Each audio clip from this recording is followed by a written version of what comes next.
দেখুন, আমাদের দলের শীর্ষ নেতৃত্ব সহ সবার দৃষ্টিতেই বিষয়টা এসছে। পাতালকন্যা জমাতিয়া আমাদের সহ সভাপতি যে বক্তব্য রেখেছেন, তো এটা সম্পূর্ণভাবে ওনার নিজস্ব বক্তব্য এবং ভারতীয় জনতা পার্টি ত্রিপুরা প্রদেশ এই ধরনের বক্তব্যকে কোনোভাবেই সমর্থন করে না।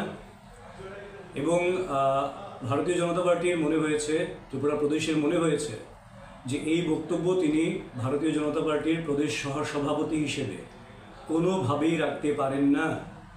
কাজেই দল খুব সিরিয়াসলি বিষয়টাকে নিয়েছে। শীর্ষ নেতৃত্ব সম্পূর্ণ বিষয়ে বিচার বিশ্লেষণ করে দেখছেন এবং তার কারণ ওনাকে দর্শাতে হবে।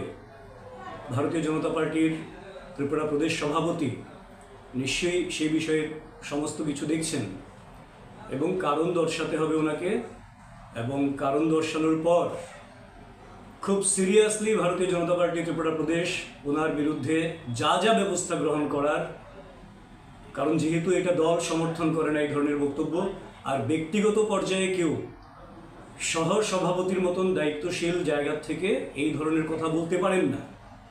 কাজেই দল যথোপযুক্ত এবং সুদৃঢ়ভাবে কড়া ব্যবস্থা গ্রহণ করবে, সেটা আমরা নিশ্চিত।